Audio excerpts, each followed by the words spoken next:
So you are already sipal. 24. So you're already 29. Zero bucks. Record.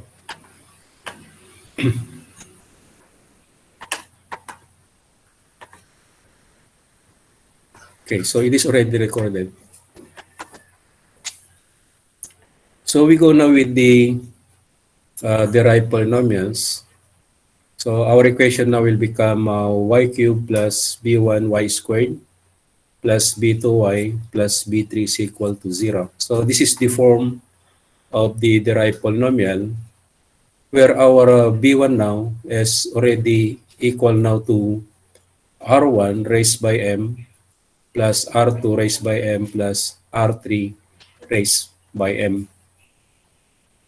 Same also for b2, the coefficient for the derived polynomials. It is also the sum of the product of all the anchor roots raised by m. So it should be r1m, r2m, up to the last combination.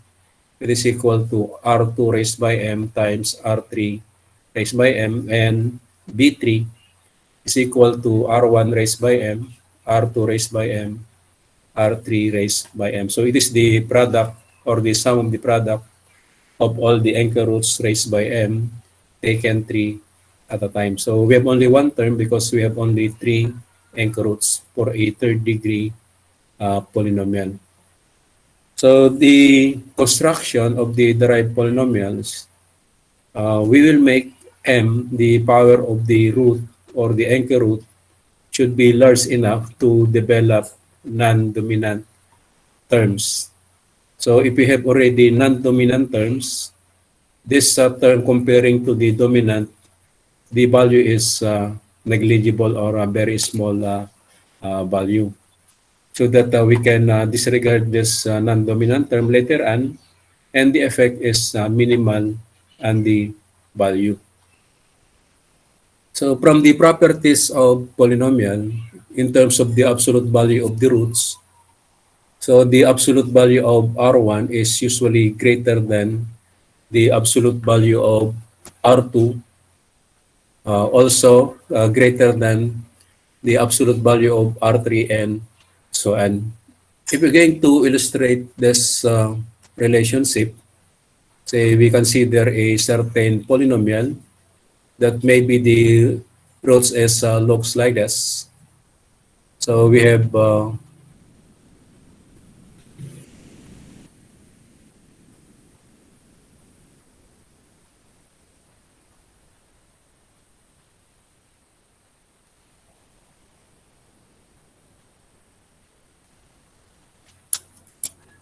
so R1 is usually the greatest value, then R2, and so on. So makita natin dito na we have the lowest value here in terms of the positive, then second smallest, and so on. So palaki ng palaki yung value natin. Then after sufficient applications of the root squaring process, the anchor roots of the derived polynomials will then be equal now to this. So R1 raised by m is very much greater than the value of R2 raised by m, is also very much greater than R3 raised by m. So if the value of R1 is greater than R2, R3, and if you're going to raise that by a certain number, the magnitude now of these values will depart into a large value. So that yung R1 raised by m is already a very large number comparing to the other values like R2 raised by m and R3 raised by m. So if that is the case now, so our B1 now should be equal now to B1. So we substitute, okay? So B1 is equal to R1. Then considering now that the other values already non-dominant term, So we have already a large value of m to produce now a non-dominant term. So we can remove the other terms. Okay, so we consider only the first term so that the value of B1 now is already approximately equal to R1 raised by M. So we're going to remove now R2 raised by M, also R3 raised by M. Same case also for B2, which is approximately equal to the product of R1 raised by M and R2 raised by M. And B3 should be remain the same. So that is now the resulting equation.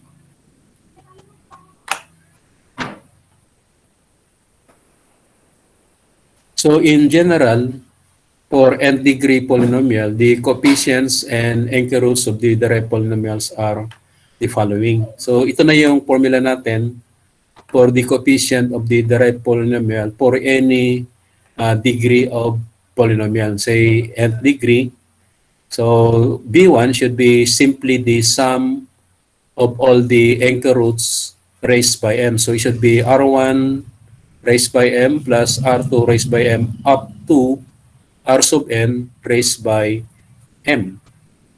Then for B2, so just the same as in our discussion kanina, that our B2 should be the sum of the product of all the anchor roots raised by m taken two at a time. So kung tingnan natin yung mga combinations, should be R1, R2 raised by m. Merong tama yan, okay? Then plus R1, R3, another combination raised by m up to R1, Rn, okay? So, bali ang susunod dito sa R1, R3 is R1, R4, R1, R5, up to R1, R sub n. So, up to this point. Then, next is R2, R3, R2, R4, R2, R5, up to R2, R sub n.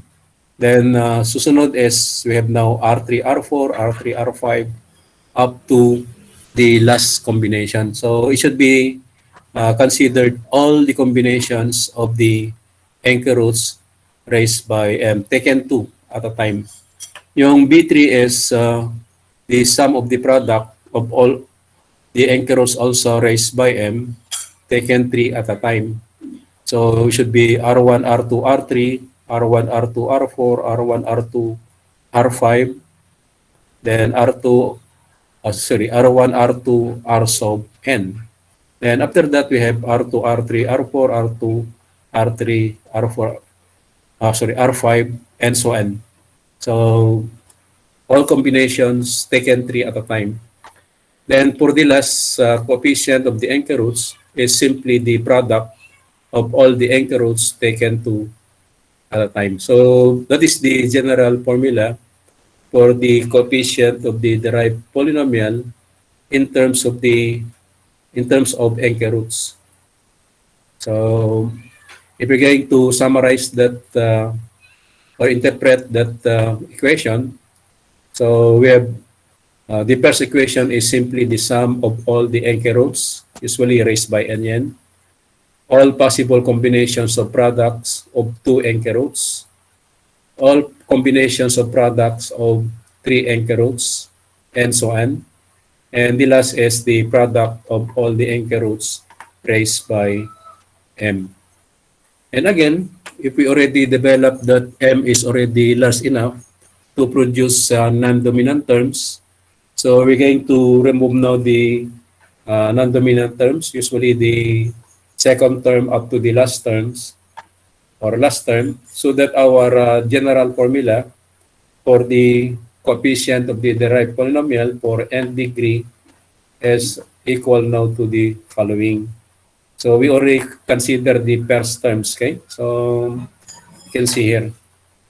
And after that, solving now for the anchor root, R1, R2, R3, R4, using now those formulas, then our R1 now should be equal now to approximately equal to V1 raised by 1 all over m, because if you're going to see in the equation, um, for equation B1, if you're going to solve now R1 here, should be approximately equal to B1 raised by 1 all over m. Usually, the resulting value here should be plus or minus, because we are going to consider the nth root of the coefficient B1. So still plus and minus. And after that, we can determine whether the root is positive or negative. So if we do that to the other equations, we come out now with the following. So usually all of this should be plus minus muna ang mga values that is extracted here. So in general, the determination of the root now should be equal to this one, okay? Yung last equation.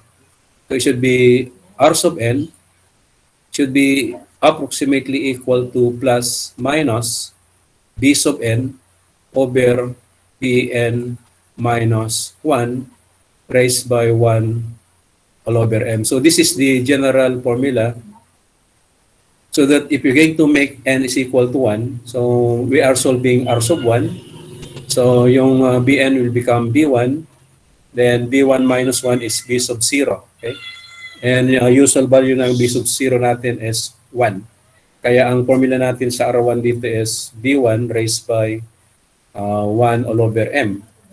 For n is equal to r2, so r2 is equal now to b2 all over 2 minus 1 will become b1 to come out with the second equation, that is for r2, and so on. So only this formula, Rn, is approximately equal to plus minus Bn over Bn minus 1 raised 1 all over m to be familiarized or memorized. Because if you know now this formula, then you can determine the other formulas now for the Encke roots. So, yan, that is the general formula to determine the Encke roots. After that, you're going to determine the correct sign, whether it is positive and negative, and the resulting value now will be the root of the given polynomial. When m is sufficient large to develop dominant terms, consecutive applications of the root squaring process will yield coefficients or coefficients with values such that each new coefficient obtained is essentially the square of the corresponding coefficient, and the process may then be terminated. The relationship between consecutive values of a coefficient just described above is known as a regular relationship, such that the present value, that is bi plus 1, should be equal to bi squared, where our bi is the previous value. So if the relationship now of the coefficient is already this one, so meaning if you square the previous and equal to the present, then that the condition is a regular relationship. And that is the time that we're going to stop now the squaring process. So ito ang stopping criterion naman natin dito. Hindi na natin gamitin yung mga true error or relative true error. So, yan. Okay, so let's head to consider now an example to illustrate now our discussion. So determine the roots of a 4th degree polynomial, x to the 4th minus 10x cubed plus 35x squared minus 50x plus 24 is equal to 0 using the Griffiths method or the Griff method. So our solution should be tabulated. So the first column will give to us the power of the root. Then next column is the coefficient AO or BO for the derived polynomials and so on. Okay. So we have AO, A1, A2, A3, A4, And the original coefficient are the following. We have 1, -10, 35, -50, and 24. So if we go back with our problem, so ito yung mga coefficients natin. Okay? So yung AO natin is 1. Then this is our A1, A2, A3, and A4. So we come out with this table now. Then for the formula for the coefficient of the derived polynomial, it is now our B. So i-apply na natin yung squaring process that we discussed. That the coefficient of the derived polynomial should be computed as the square of the corresponding coefficient minus twice the product of the coefficient that are symmetrically located to that one, and plus twice the product again of that symmetrically located uh, coefficient with respect to that corresponding coefficient, and so on. So if we formulate that, we have now this formula. Should be AO squared. Then wala na because there's no pair of A1 to the other side. So hindi siya symmetrical. Then yung B2 natin should be A1 squared minus twice AO A2. Then wala na. Then A2 squared twice minus twice A1 A3. Then plus twice AO A4. Then B3 should be A3 squared minus twice A2 A4. So makita natin yung mga product, twice product of even and odd here. Okay? And yung last is simply square of A4 because wala namang kapere yung A3. So we use these formulas to evaluate now the coefficient of the derived polynomial. So for m is equal to 2, so the power now of the root will be square. Then this one should be computed from here that it should be 1 squared. Yung value na 30 is computed as -10 squared minus twice the product of 1 and 35 to come out with a value equal to 30. So I think ito yung example din natin na in the squaring process and so on. Okay? So the computation here, the squaring process is up to 64. So we will check why we can stop now at iteration or m is equal to 64. Is there now a regular relationship between the coefficients? So we will check that in B1, this is the previous value. So this is our B sub I. Then 3.4 times 10 raised by 38 is our BI plus 1. So we will check if the relationship now is already this one. Okay, so BI plus 1 is equal to BI squared. So use your calculator or any computing machine to determine that value. So 1.845 times 10. So 1.845 exponent 19.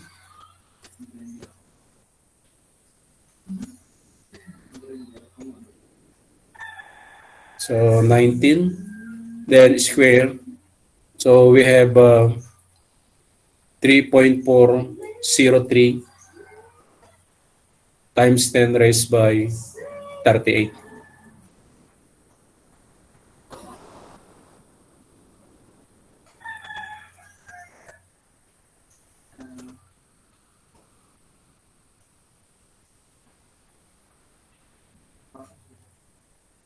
Okay, so also for the coefficient B2, you try to compare also the value of BI. So this is also our BI for B2. Then we have BI plus 1.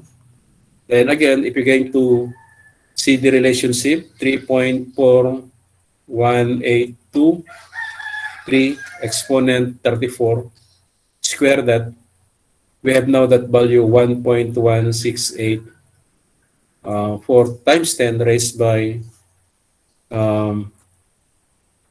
69, and so on. Okay, so we have now a regular relationship. So after that, we can stop now the squaring process. We will also see if at m is equal to 32, if the relationship now between the previous, which is m is equal to 16, and the present at m is equal to 2, if we have already a regular relationship. Kasi kung tingnan natin sa ONA, kung compare natin yung 30 and 354, 30 square is not equal to 354. So we cannot stop the iteration.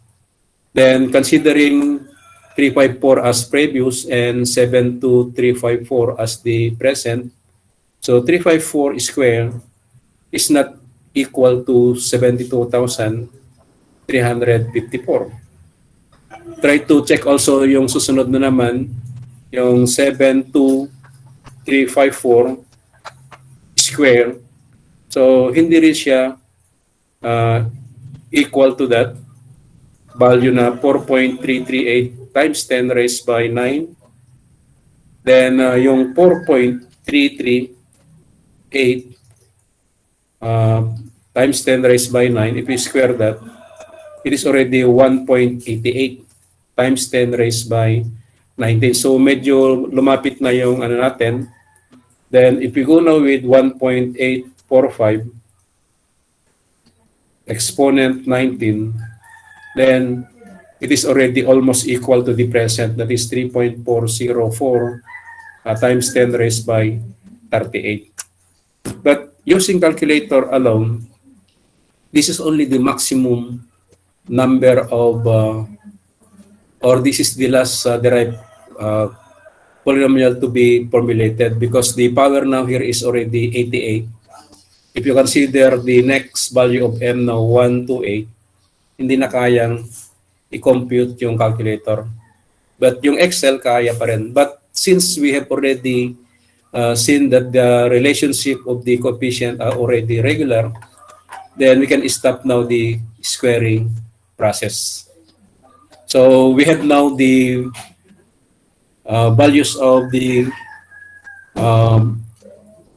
coefficient of the derived polynomial to be the latest value at m is equal to 64. So meron tayong value ng b sub o na 1, b sub 1 as 3.4 times 10 raised by 38, b2 1.168 times 10 raised to 69, then b3 is 2.1554 times 10 raised by 88, and b4 is 2.155 times 10 raised by 88. Then applying the formula for the determination of the anchor root, so R1 should be equal to B1 raised by 1 all over M. Our B1 is 3.403 times 10 raised by 38, then raised by 1 all over M. The last value of M natin is 64.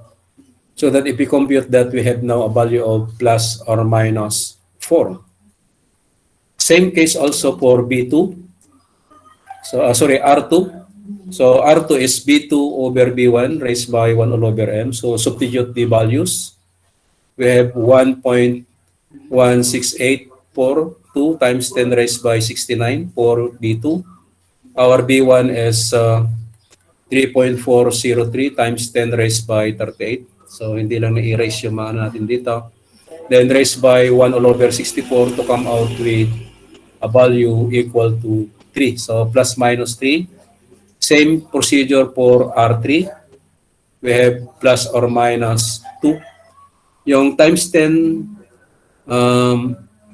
yung next number dito should be power. Ito hindi lang naka-power dito sa pagka-type. Okay? Yung R4 is we have a resulting value of plus or minus 4. Then after that, we will check whether the sign is positive or negative. So how could we check?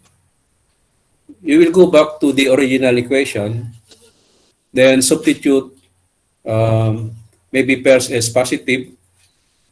If the value is not equal to 0 for the value of the function, then the root should be the other sign. So let's consider here, okay? So sa Excel, I already input the formula for the function. So ito, okay? So ito yung mga values ng x natin at this point.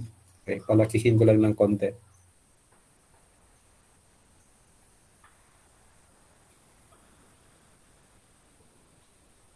Hindi nyo pala makita. So I will share, okay? So palitan ko lang yung pag-sharing.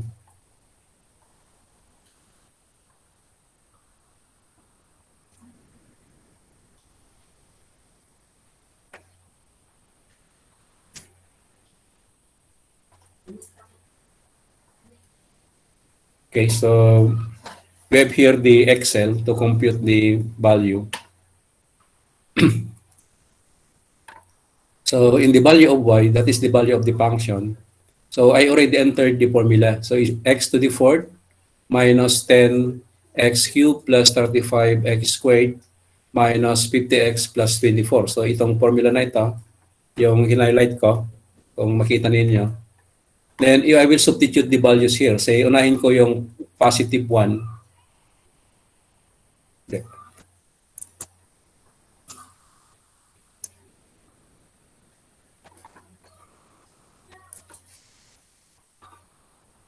Nawala yung formula. Okay. So it should be 1, okay? So if I will substitute the value of x as 1, then the value of the function now will become 0. But I will substitute negative 1. The value of the function is 120. So meaning, negative 1 is not a root of the given polynomial, but the root should be positive 1. So we have that, okay?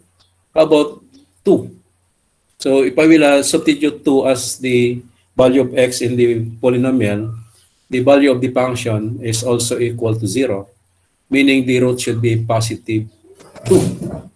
Yung negative will not give a value of the function equal to 0. That is 360.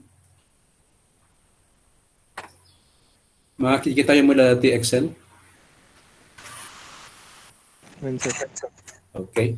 So, it should be positive also. Yung 3, if we substitute 3 in the polynomial, it will give to us a value of 0. Therefore, the root should be positive 3. Because if you substitute negative 3, the value of the function is 840. So, again, for the last root na 4, so if you substitute to the function, it will give also 0.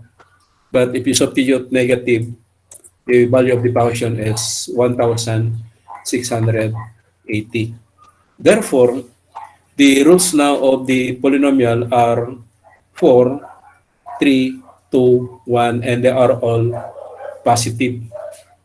Okay, and you will notice here in the computation that R1 is greater than R2, also R3 and R4. So ang pinakamaliit dito is yung R4. So yung discussion natin kanina na the absolute value of the anchor root, ang pinakamalaki is R1, next is R2, then R3, R4.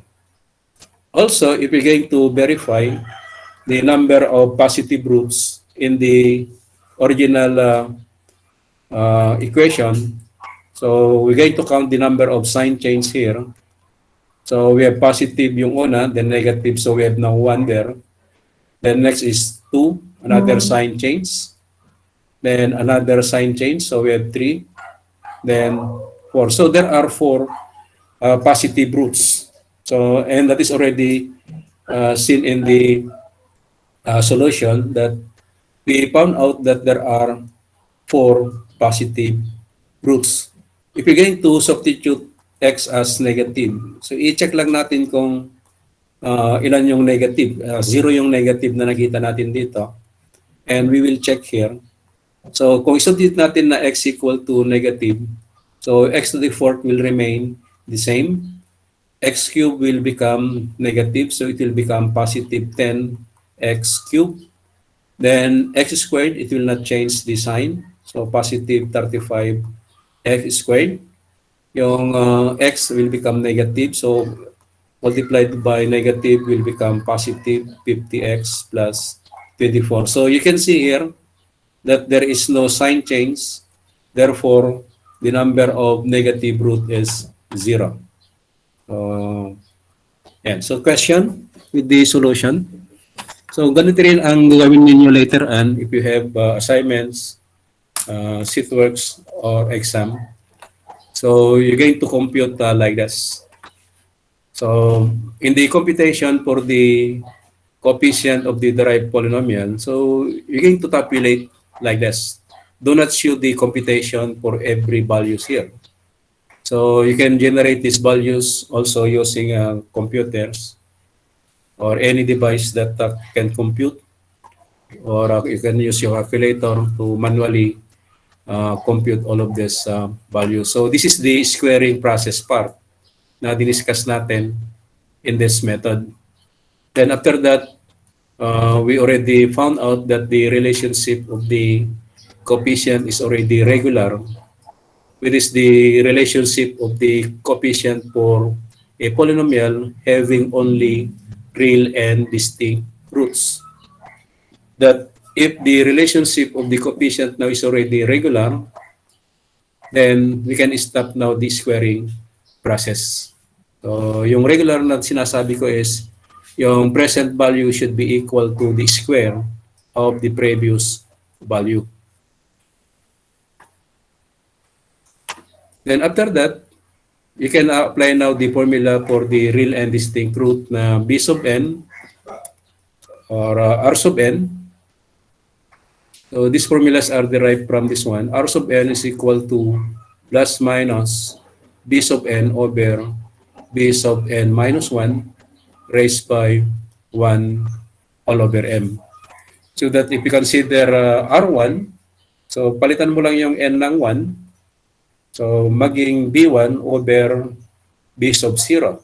So sana yung formula natin is b1 over b0. But our b0 is 1. Then kung ang compute natin is R2, we're going to change now n into 2. So maging R2 is equal to plus minus b2 over b1. And we have that formula. It's 1. Then kung R3, you change n into 3. So maging b3 over b2. So we have this formula. Then kung R4, change n into 4. So maging b4 over b3. So madaling i-familiarize yung formula. So, and so kung mag-exam kayo sa face-to-face, sana no need to open your notes. So, and but since you are you have an exam online, so you can open your formulas. So, question with this? Question?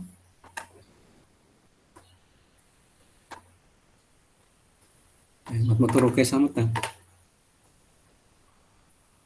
Hello? Yes, sir. Question nyo? Masurutan nyo?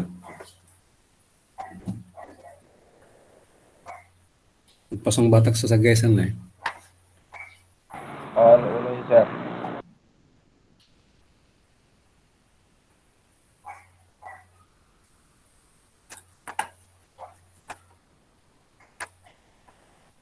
Okay, so for your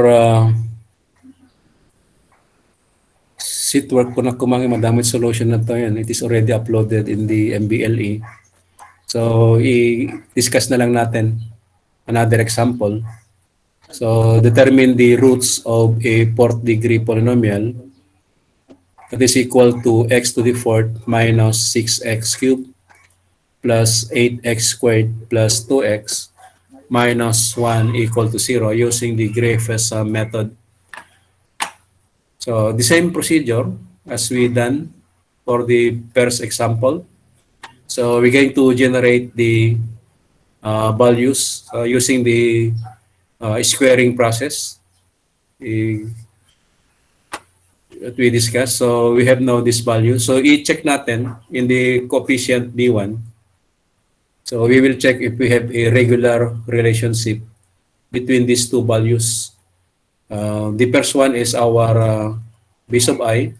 The second one is our b sub I plus 1 or the present value.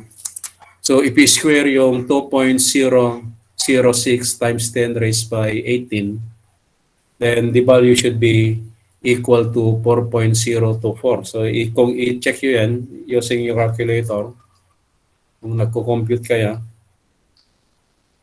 so the value is 4.024 times 10 raised by positive 36. Ganon din dito sa B2. Kung i-compare natin yung present and previous value for the coefficient, so our previous is 3.557 times 10 or exponent 30. You square that, we have a value of 1.265 times 10 raised by 61. So almost equal na yung value. Same also for the coefficient for B3. Kung tingnan natin dito, so yung previous is 2.006 exponent 18. So kaparehas sa B1 to. So 4.024 times 10 raised by 36. Yung B sub 0 and B sub 4, it is always a regular relationship. So if we already found out that the present value is already equal to the square of the previous value, then you can compute now the Encke roots.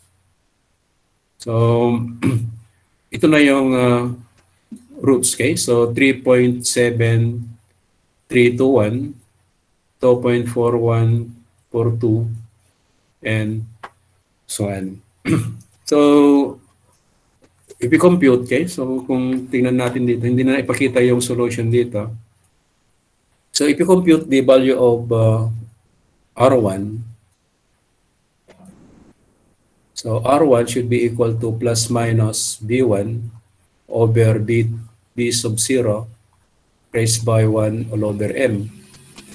Ilan yung value ng B1? It is 4.024 times 10 raised by 36 all over 1 raised by 1 all over 64. So kung saan mo kinuha yung value na coefficient, yun din ang value ng M natin. Okay? So yung katapat niya. So yung 4.024 exponent 36.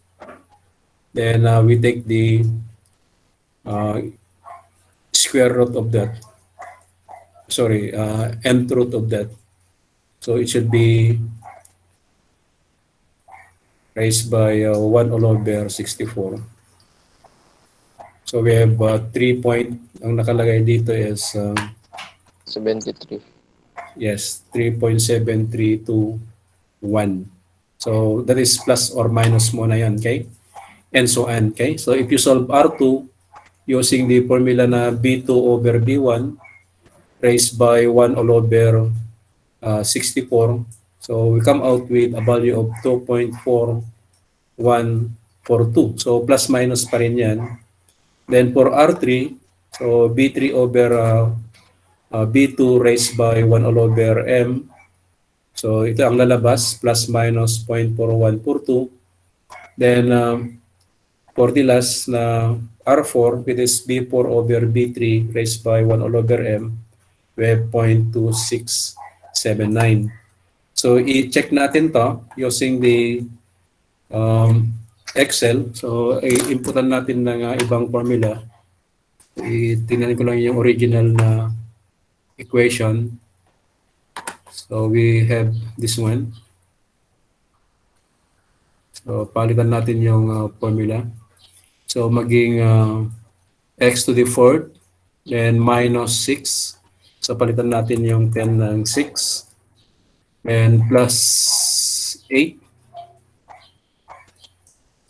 squared. So 8 ito. And plus 2x. So this should be plus. And then minus 1. Ito yung formula. Okay, so let's say to consider the first value. So i-input natin yung 3.7321 value.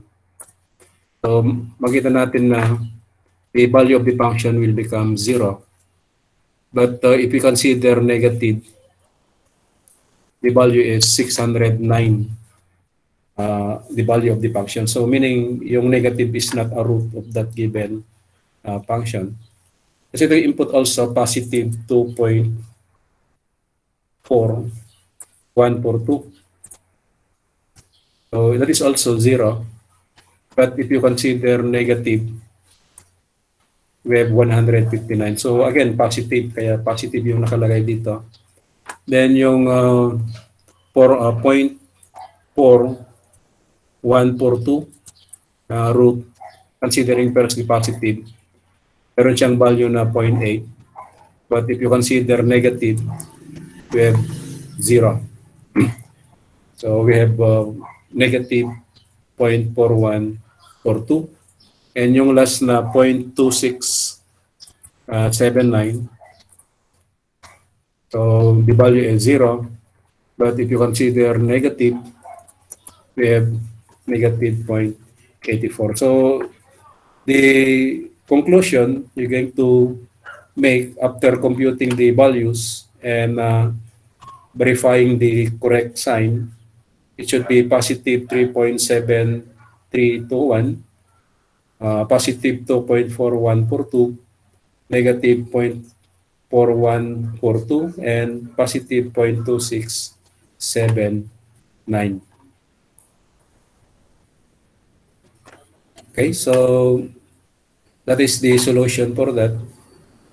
And you can practice also, okay? You can consider another polynomial as long as it is the root is real and distinct. Kasi yung susunod na i-discuss natin, which is the root having equal roots or repeated roots, the relationship of the coefficient is not regular. Okay? So there is another relationship na makita natin if we have a repeated roots, so that we can see if the roots has a repeated roots or equal roots. So in addition with the real and distinct roots. So hindi naman ibig sabihin na yung polynomial is repeated na lahat yung mga roots niya.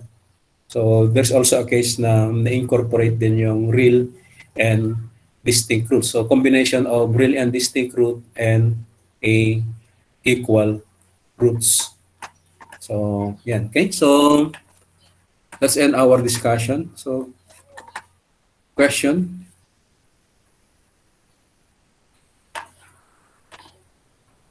Awan, sir. Awan watan nyo. Magabi naka-record ito. So Napasit, sir. Buyahin mo yung dulatan, sir. Wala.